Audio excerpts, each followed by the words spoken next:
We finally have some fantastic Last Epoch news after a few months of basically silence. And honestly, I'm very excited for the 1.1 patch that will be coming out very soon. And recently, 11th Hour Games released a new trailer for Harbingers of Ruin.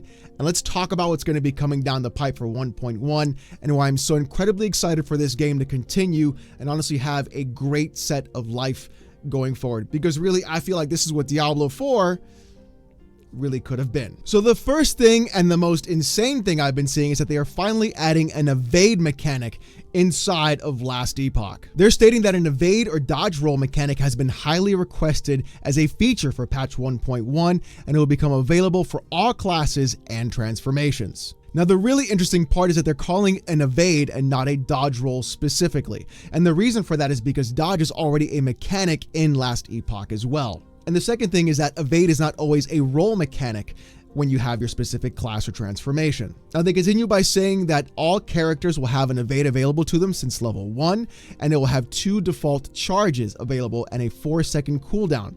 As your character levels up and increases, so will the evade cooldown recovery speed. So as your character gets more powerful, you can also evade more often. Now, it's also important to know that evade will not be giving you invincibility frames. So if you are trapped inside of an actual area of effect ability by an enemy and you still evade, you're going to get hit as long as you are inside that area of effect. Now, as you can see, evade is for a short distance forward that they have listed here, and I'm wondering if they're going to be allowable to go ahead and evade at different directions besides that way. But it's very interesting to see that the scaling tag for this is also in the movement area. Now, the great thing about this for me is that it's going to open up a lot of different build possibilities, and that's always a good thing because I've been trying to work on a poison necromancer wraith build, sort of like a poison SRS from PoE, and having to sort of like adjust in ways of trying to find out different ways of moving my minions with me or having evade with them or things along that nature and trying to put points in different specs and builds has been a little bit difficult for me. So I'm wondering if also evade will work with moving minions with you as you teleport or things along that nature. That would be very interesting as well to see on top of that. But I feel like this is going to be a great ability, especially because now we don't have to dedicate a skill to having some sort of evade or getting out of dodge sort of mechanic. And that's always going to be a good thing to open up another skill slot either for defensive capabilities or even offensive capabilities. Now, this part of patch 1.1 is going to be very interesting to me, which honestly I'm very excited for as well. And it's going to be the Nemesis system. They're basically having this as sort of like the in-between of doing Nemesis and Pinnacle bosses. So if you haven't been ready to get to Pinnacle bosses yet, you can start farming Nemesis and being able to get items and equipment through that way. Now, what you're going to see is a fallen soldier or enemy with armor swirling around them. You would then select the items that are there, or you can even replace those items with others that you have in your bag to then have a Nemesis show up, which you can then fight and go ahead and earn that loot from. This almost feels like a little bit of Metamorphosis from Path of Exile, where you would select the kind of affixes you would want your actual boss encounter to be like. It feels very similar to that, but I'm wondering what other twists are going to apply. Now, there are a couple of things that you can do when you see a Nemesis on the floor. In fact, there are 3 choices that you can make. The first choice is to banish, where you can banish the Nemesis will cause the encounter to be put to rest, banishing both the current Nemesis and the items that it offers. This will provide you the opportunity for a completely new selection of items with the next Nemesis that you find without fighting the current one. You can then challenge that Nemesis, where by selecting challenge, the Nemesis will rise from the grave to return to the fight. Should you succeed in putting the Nemesis to rest, you will receive all of the items which were displayed in the earlier UI. If you defeat the Nemesis, the next one you encounter will have a new set of items. And then the final thing is being able to empower the actual Nemesis. Now, this feels sort of like an enraged version of that actual fight, because when you select empower, the Nemesis will awaken and attack you in rage. Then when you defeat it, instead of actually dropping the items, it will run away for you to fight it again next time, which will have the same items available, but giving them a potentially increased affix tiers for forging potential or legendary potential as well.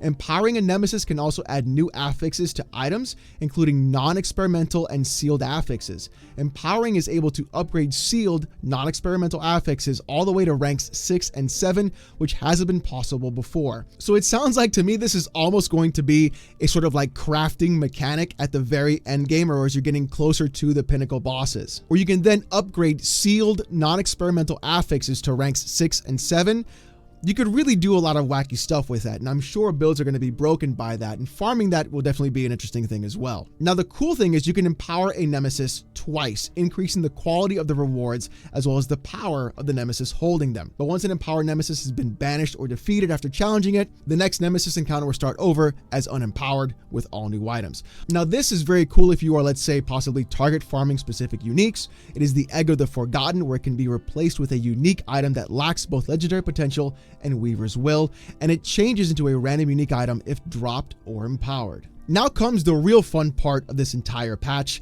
and that's going to be the Harbingers, the Forgotten Knight, and the new Pinnacle bosses.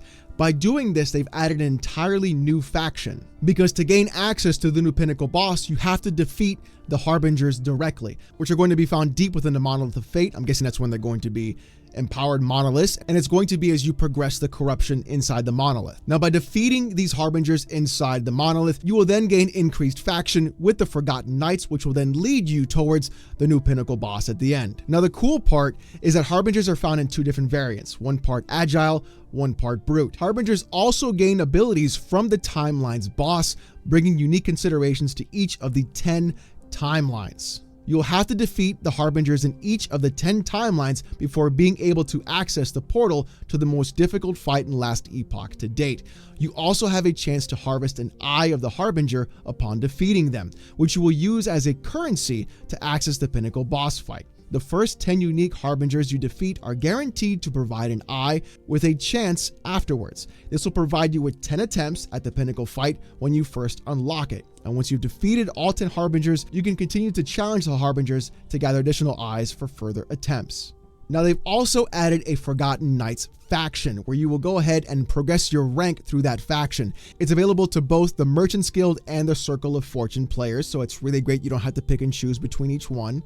Now, as you progress with your faction of the Forgotten Knights, there are different rewards and benefits you get by doing so. Now, they include having Harbinger unique drop chances, lucky blessed rolls, and even an increased chance to drop a new crafting material called the Glyph of Envy, which we'll get into in just a moment because that is very cool. So you've got your 10 eyes of the Harbingers, you're ready to fight the Pinnacle boss, and there's a quick catch though. You see, the thing is though, right now the only way to actually fight the Pinnacle boss is going to be in the online fresh cycle. You cannot do this offline, because the reason for that is they wanted to provide an opportunity for this new Pinnacle fight to be experienced and learned through natural progression rather than instantly solved by characters outfitted in the very best gear from the previous cycle. Now, the thing is though, once Aberoth has been defeated as the Pinnacle boss, it's going to be made available for Legacy and all offline modes within the next business day. And honestly, I think this is a fantastic idea because it gives people an incentive to start a fresh new character or even do a race to world first on defeating Aberoth, so that way it unlocks for everybody else, which I think is actually kind of cool. And having people wanting to go into a brand new cycle to experience that would really be a lot of fun, as everybody's running together and playing together to do that exact same thing. So I think that's a great balance of how things are being done. Rather than forcing everybody to do it, once it's unlocked, then it's available to everybody else who wants to play offline or do a different character from that as well. So it's kind of neat. What I would like to see though, personally, is the ability to move a non-seasonal cycle character into offline mode if I no longer want to play them online or just want to go ahead and do the monolith and things like that. I think that would be a cool idea to do it as well, rather than only keeping them to be online.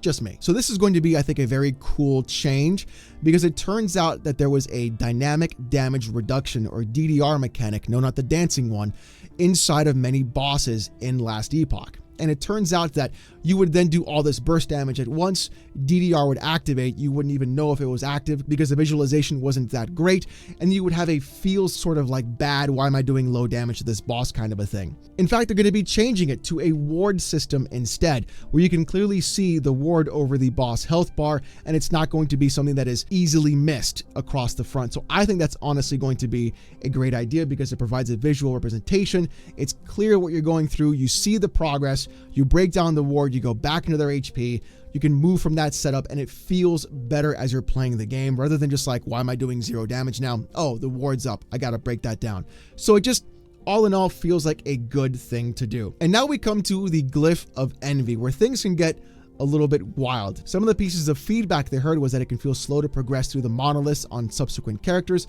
So they wanted the ability to, let's say, make it a little bit faster. And the Glyph of Envy does just that. You can destabilize an item unpredictably. That's a fun word to use. Think about, we know a little bit that in PoE. Changing all the properties other than the affix that's being upgraded. This stability is then siphoned to the most recent monolith timeline you've entered, greatly increasing its stability. So if you feel like you got the gear, if you feel like you got the skills, you can start siphoning out the affixes of other items that you have and start pushing through that monolith even faster to get to the points of where you want to go. That, I think, is going to be very cool, because now you can sacrifice specific items instead of selling them for gold, and use this crafting currency as well to go ahead and push through specific areas that you might want to get to or push a little bit farther on. That's a great idea. Now, the Harbinger's Needle is going to be a very neat addition. Now, what you can do is you can use this to further assist with pushing corruption inside the monolith. And as it's placed inside of your idle inventory, it breaks if it's equipped when you kill a timeline boss above 90 corruption, causing a timeline boss to grant 3 additional gaze of Orobis. Now, once you get that gaze, the item is of course destroyed, and you can use that to quickly build large boosts of corruption, which is honestly really great. This of course is a really good endgame mechanic that you can use to continually push your character through the monolith, and honestly, that's a really great thing to see as well. They're going to be adding a bunch of new uniques, and of course, that's it. Now, this in my opinion seems like it's going to be a fantastic cycle for Last Epoch. I feel like they're addressing a lot of the things that people have really had an issue with when they first launched, and the fact that the game had a fantastic base means that they can work on new things like pinnacle bosses, the nemesis system, and everything else along that area. I really feel like this is going to be a really great season if they're able to pull it off really well, and it goes off with basically without a hitch, because we saw what happened last time with their online servers, and it being online only for the pinnacle boss race may have a little bit of an issue. Hopefully they've worked that out, because if they did, this cycle may in fact be a hell of a lot of fun. But with that being said, let me know what you guys think in the comments section down below. Are you going to be playing the new cycle of Last Epoch, or are you going to go ahead and play a wait and see approach and see what people think about this? I will in fact be playing it, and I'll give you my thoughts on it as well. If you want to see more of this kind of content, subscribe to the channel. We're close to 1,000 subs, and I really do appreciate it. With that always being said though, thank you so much for watching. Hope you have a great one, and I'll see you next time.